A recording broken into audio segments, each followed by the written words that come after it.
former religious people, what made you stop believing in your faith? Raised Methodist. When I heard people believe murderers, pedophiles and other horrible people can be saved and accepted into heaven, but someone that doesn't have faith, but is an otherwise amazing and good person will suffer in hell for eternity. That is the dumbest shit I've ever heard. Even if that is true, why would I want to serve an egotistical God like that? A God that cares more about you having faith in him than actually being a good person. Give me eternal agony over that. This was one of the biggest realizations for me. That I viewed sending good people to hell as evil, regardless of religion, and that I don't want to worship something that would do that. Bingo. Grew up in the Bible Belt with Muslim friends. Why would God want to send my buddy to hell forever? Oh right, that doesn't make any sense. Similarly, punishing a person for the culture they were born into, which was completely out of their control. Went to a funeral a few weeks ago. Pastor was preaching that it's great to be a good person, but being a good person does not get you into heaven. You need faith in God and be baptized. Billions of people have walked this earth who have been good people that have not been baptized and might have not known about God, all rotting in hell. Just does not make sense. All the different religions does not make sense. If I was born a Buddhist and followed it my entire life, wrong. The correct religion was XXXXXX. Thanks for playing. I hope we find life on other planets. All religions would be void then.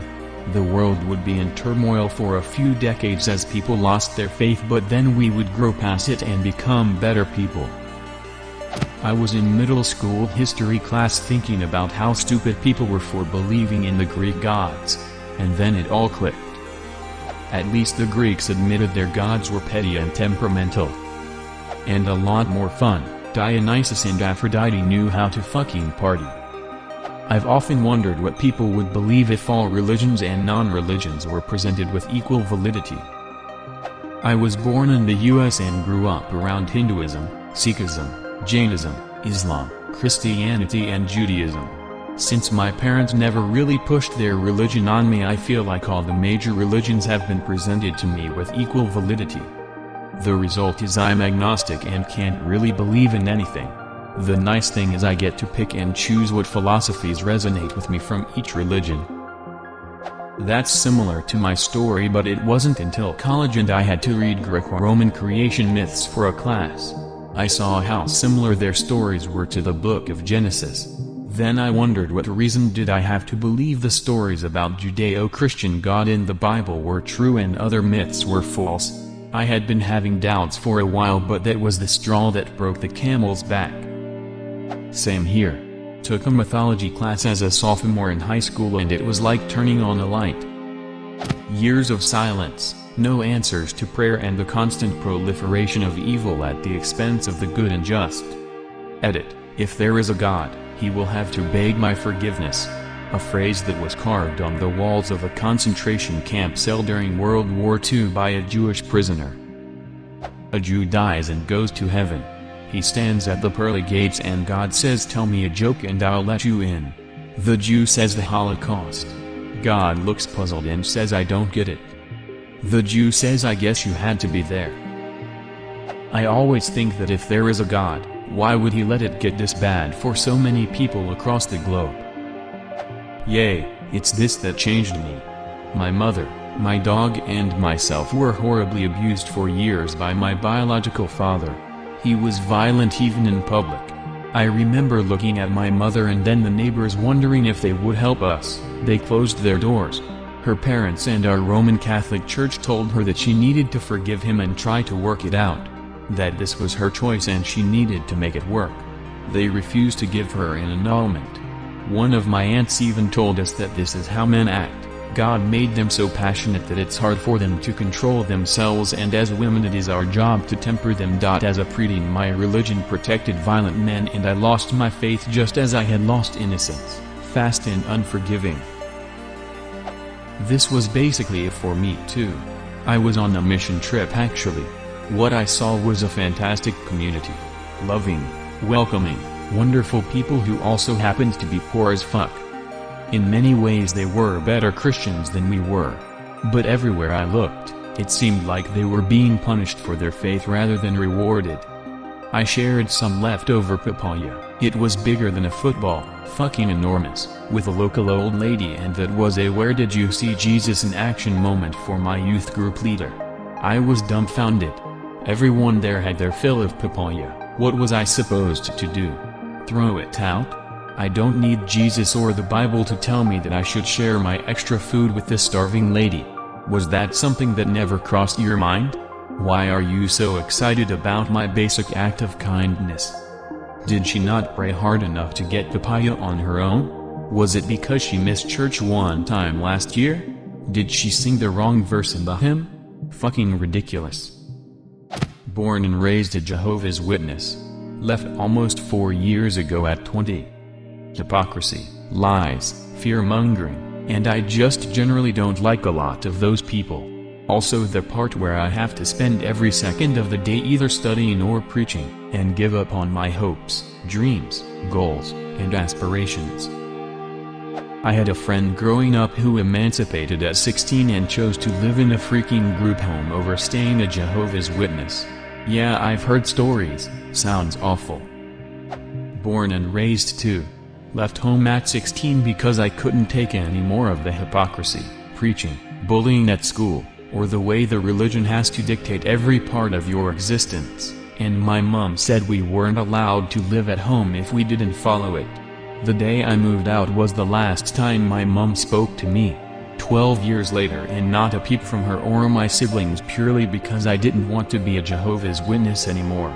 You don't have to be religious to be a good person, but apparently Jehovah's Witnesses refuse that accept that. Same deal here. Moved out at 16. Parents haven't spoken to me in 18 years. JW kids often end up as non-religious just because they are so completely insane as a religion. Parents abandoning their kids is what Jehovah wants, right? Rolling eyes face. I'm sorry you've had the same experience, it sucks big time. Yes, I agree, it's astonishing how completely insane and extreme their religion is, and yet they can't see it. Mind-blowing. I couldn't reconcile that. 1. God was in control of everything. 2. God loves everyone unconditionally. 3. God was allowing very bad things to happen to the people he loves. A. We're created in God's image. B. God is perfect. C. We're conceived in sin. D. He knew us as we were knitted in the womb. E. All have fallen short of the glory of God. F. The church is gonna need about 10% of your money to fugue? Which is it? Is God willing to prevent evil, but not able? Then he is not omnipotent. Is he able, but not willing? Then he is malevolent. Is he both able and willing? Then whence cometh evil? Is he neither able nor willing? Then why call him God? That was attributed to the Greek philosopher Epicurus. Either God is not omnipotent, or he is omnipotent but not omnibenevolent, or he doesn't exist. If any of the three are applied, he is simply not a God. I always bring this up with religious people when they ask me why I turned atheist. Their excuse is that God is all-powerful, all-knowing, and has a plan that he can't change. But that then means he's not all-powerful for God's sake. The other excuse is that your suffering on earth is rewarded in heaven. So does God just enjoy torturing his creations? He has the ability to let us live in heaven from the get-go, yet he doesn't. Why? For reasons. Tell me, what kind of God is that, and why the fuck should I even bother worshipping him? To willingly allow for the horrors that occur on earth is just as bad as creating them, which he did anyways, and I will not worship a being that condones evil. I was raised in a Protestant Christian church, and they tried to make me believe in conspiracies like Rihanna and Lady Gaga being in the Illuminati. Also, that we should be against equality because we should stay traditional. So marriage should be between a man and a woman, and they are obligated to have kids, or else they're failures. Once I talked about the time I had sleep paralysis, and the Sunday school teacher told me it was a demon sent by Satan. Not to mention another teacher kept making racist, sexist and homophobic remarks all the time. I'm not about that life. I'm agnostic now. I was terrified as a 12-year-old because I was led to believe sleep paralysis was the presence of a demon. I occasionally heard the conspiracies about secular celebrities and was told the rapture would happen any moment now. For any context, I grew up in an independent fundamental Baptist church, which they pride themselves on. They're all stuck in the 1960s, for the most part. My daughter was diagnosed with brain cancer just months after my 24-year-old sister-in-law passed away from cancer as well. It's hard to still believe when good people suffer and terrible people prevail. I was raised Catholic, CCD, church every Sunday the whole nine. During my final year of CCD right before I was about to make my confirmation when I was 15, I got pregnant. My CCD teacher and the priest at my church came to visit me in the hospital where they told me I wouldn't be allowed back to church anymore because of the sin I had made. They were not kind about it. When my baby was like 4 months old, I bumped into my CCD teacher while walking my daughter and she asked me when I was going to come by to have her baptized. She said that even though I wasn't a part of the church anymore I could still at least do that and the priest would do it out of kindness. What? I laughed in her face. Never had the baby baptized and realized the whole idea of religion was dumb. I still believed in a God for a while but just naturally came to the conclusion that God is not real. Call my baby a sin? Fuck you. She's 21 now and in her 3rd year of college and we had it pretty rough but we made it. She was no sin. The realization that basically all human cultures had religions. You can go to every edge of the earth to find isolated, uncontacted societies, and they have gods they worship. There are thousands and thousands of religions, and not one reason to think any one of them is special. Why don't you believe in God? That's a loaded question. How did you pick one among thousands? The answer is painfully obvious to anyone who isn't religious. Exactly. Once you realize most people choose a religion with the same logic they choose a sports team, regional or family tradition/peer pressure, it becomes clear none of them has any intrinsic value. Religion is what you make of it and I'd just rather focus my time and effort on something else.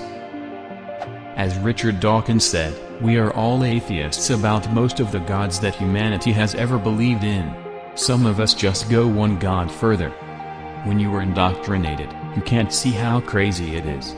When you step away and look from the outside, you realize how crazy it was to believe in the first place. What do you think about it? Leave a comment. And subscribe to this channel if you want to see more same videos.